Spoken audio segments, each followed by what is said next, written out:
नमस्कार, आप देख रहे हैं न्यूज़ 24 हिंदी। झारखंड आज का टॉप 15 खबर।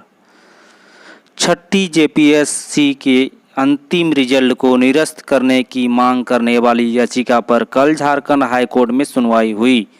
जज एस.के. द्विवेदी की अदालत ने मामले में सभी 326 अभ्यर्थी को प्रतिवादी बनाने के लिए नोटिस जारी करने का निर्देश दिया है।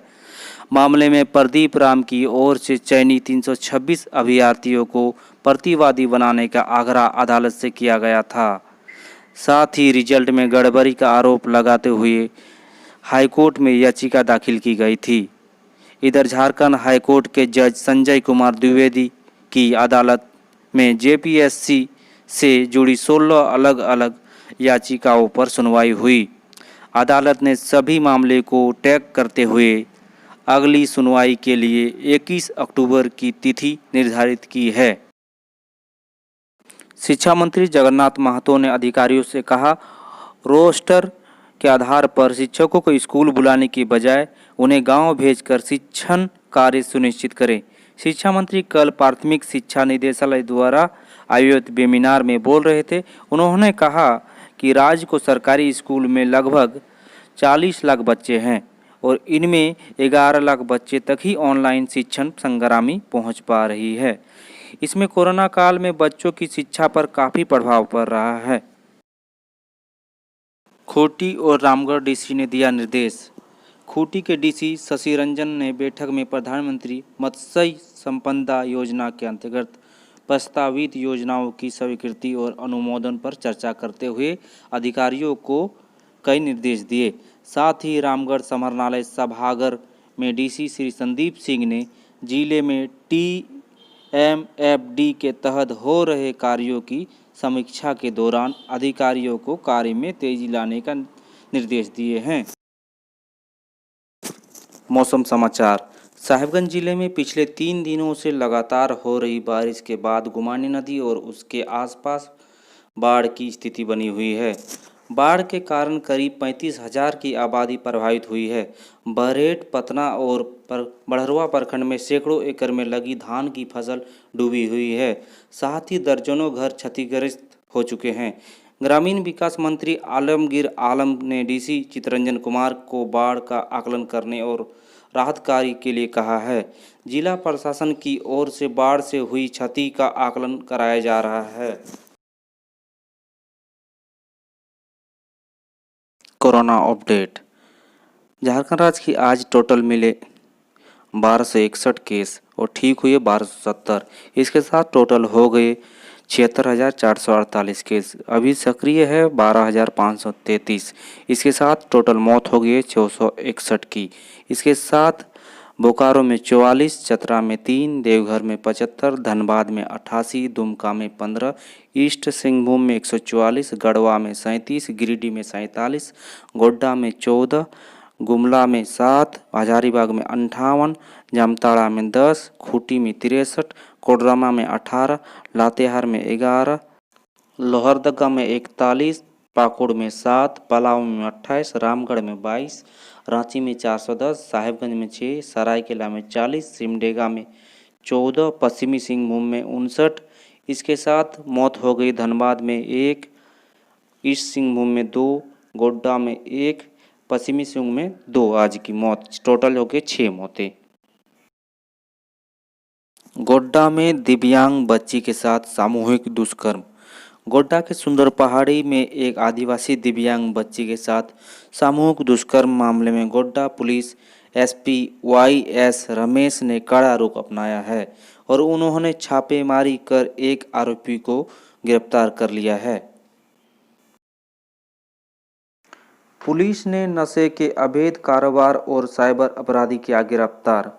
देवघर पुलिस ने नशे के अवैध कारोबार में शामिल 8 लोगों को किया गिरफ्तार और 3 लाख रुपये का मूल्य का करीब 13.5 किलो गांजा बरामद किया है और साथ में ही 11 साइबर अपराधियों को किया गिरफ्तार।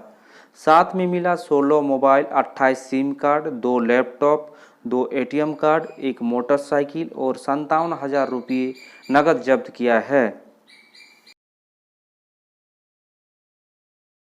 बिहार विधानसभा चुनाव 28 अक्टूबर से होंगे। बिहार में 28 अक्टूबर से 3 चरणों में विधानसभा चुनाव होगा। मतगणना 10 नवंबर को होगी। मुख्य निर्वाचन आयुक्त सुनील अरोड़ा ने आज नई दिल्ली में चुनाव कार्यक्रम की घोषणा करते हुए कहा कि आदर्श आचार संहिता तुरंत प्रभाव से लागू हो गई है। उन्होंने कहा कि पहले चरण में 28 अक्टूबर को 71 सीटों पर, दूसरे चरण में 3 नवंबर को 94 सीटों पर और तीसरे चरण में 7 नवंबर को 78 सीटों पर वोट डाले जाएंगे। श्री अरोड़ा ने कहा कि सुरक्षा व्यवस्था और त्योहारों को मद्देनजर रखते हुए 243 सदस्यों की राज्य विधानसभा के चुनाव कम चरणों में कराने का फैसला किया गया है।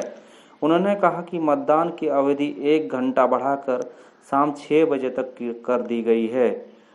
अंतिम 1 घंटा कोविड रोगियों के लिए रखा गया है। श्रम मंत्री सत्यानंद भोक्ता ने की कोल ट्रांसपोर्टर और हाईवे मालिक से बैठक। राज्य के श्रम मंत्री सत्यानंद भोक्ता ने आज चतरा जिला के सिमरिया प्रखंड कार्यालय में कोल ट्रांसपोर्टर और हाईवा मालिकों के साथ बैठक की। इस दौरान हाईवा मालिकों के बकाई भाड़ा को लेकर चर्चा हुई। बैठक में निर्णय लिया गया है कि विभिन्न ट्रांसपोर्ट कंपनियों के द्वारा हाईवा मालिक का भाड़ा भुगतान 25 अक्टूबर तक कर दिया जाएगा। निर्धारित तिथि पर भुगतान नहीं किए जाने पर संबंधित कंपनियों को काली सूची में डालते हुए उनके खिलाफ प्राथमिकी दर्ज की जाएगी। हेमंत सोरेन ने किया कृषि बिल का विरोध। मुख्यमंत्री हेमंत सोरेन ने केंद्र सरकार द्वारा संसद में कृषि से संबंधित 3 विधेयक पारित किए जाने को किसान विरोधी करार दिया है। उन्होंने आज रांची में झारखंड मंत्रालय में एक संवाददाता सम्मेलन आयोजित कर कहा कि नए कृषि बिल में कॉन्ट्रैक्ट कृषि का प्रावधान किया गया है, जो कृषि के लिए दूरगामी तौर पर अलाभकारी होगा। उन्होंने कहा कि यदि मजबूरी में कोई किसान कॉन्ट्रैक्ट पूरा नहीं कर पाता है तो उसका क्या होगा। उन्होंने कहा कि इस बिल कृषि कॉन्ट्रैक्ट जारी करने वाली कंपनियों के लिए ही लाभकारी होगा।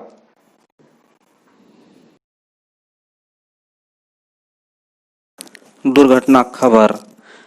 रांची सोनाहातू थाना क्षेत्र के ताऊ मोड़ के पास 2 बाइक की टक्कर में एक व्यक्ति की मौत हो गई और एक घायल हो गया। साथ में गढ़वा जिले में राष्ट्रीय राजमार्ग संख्या 75 पर मेराल हाई स्कूल के पास सवेरे ट्रक की चपेट में आने से एक बच्चे की मौत हो गई, जबकि दूसरा घायल हो गया। घटना के विरोध में आक्रोशित गांव वाले ने कई घंटे तक सड़क जाम रखा। 8 दिन से भूख हड़ताल, विरोध प्रदर्शन। रामगढ़ पतरातू प्रखंड में पतरातू विद्युत उत्पादन निगम लिमिटेड के विरोध में पिछले 8 दिनों से भूख प्यास हड़ताल पर गए विस्थापित मोर्चा और प्रभावित संघर्ष मोर्चा को 7 अंचल कार्यालय में हुई त्रिपक्षीय वार्ता में कोई निष्कर्ष नहीं निकला। मशहूर गायक एसपी बालासुब्रमण्यम का चेन्नई में निधन हो गया। जाने माने पार्श्व गायक एसपी बालासुब्रमण्यम का आज चेन्नई में निधन हो गया। वे 74 वर्ष के थे। उनके पुत्र एसपी चरण ने इनकी पुष्टि की। श्री बालासुब्रमण्यम को इस महीने की 5 तारीख को कोरोना से संक्रमित होने के बाद एक अस्पताल में भर्ती कराया गया था। जाने माने पार्श्व गायक बालासुब्रमण्यम ने 16 भारतीय भाषाओं में 40,000 से अधिक गाने का गिनीज वर्ल्ड रिकॉर्ड बनाया था।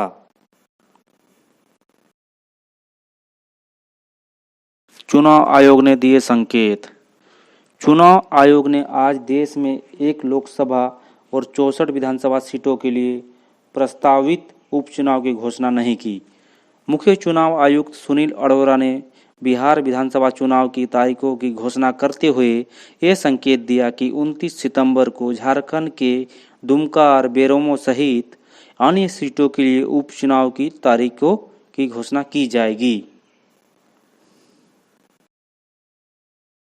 सीआरपीएफ की टीम ने 4 लैंडमाइन्स किया बरामद। पलामू जिले के नक्सल प्रभावित मनातू थाना क्षेत्र से पुलिस और सीआरपीएफ की टीम ने 4 लैंडमाइन्स बरामद किया है। जिले के पुलिस एसपी संजीव कुमार ने इसकी पुष्टि की है। उन्होंने बताया कि पुलिस और सीआरपीएफ की टीम उग्रवादियों के खिलाफ विशेष अभियान चला रही थी। इसी दौरान मानातू चक मार्ग पर पुलिस ने इन विस्फोटकों को जब्त किया। इन्होंने बताया कि चारों लैंडमाइन 35 से 40 किलो के थे। उन्होंने जगुआर के बम से निरोधक दस्तों ने नष्ट कर दिया है।